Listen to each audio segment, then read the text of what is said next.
विश्वास तुटला की मन कायमचं शांत होतं. विश्वास तुटणं ही वेदनादायक गोष्ट असते. त्यानंतर मनात एक वेगळी शांतता येऊ शकते. कारण विश्वास असताना आपण सतत अपेक्षा ठेवतो. समोरची व्यक्ती कशी वागेल, काय बोलेल, आपल्याला समजून घेईल का, याचा विचार चालू असतो. विश्वास तुटला की या अपेक्षा संपतात.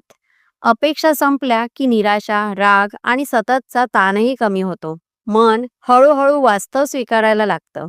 ही व्यक्ती अशीच आहे ही जाणीव स्पष्ट होते.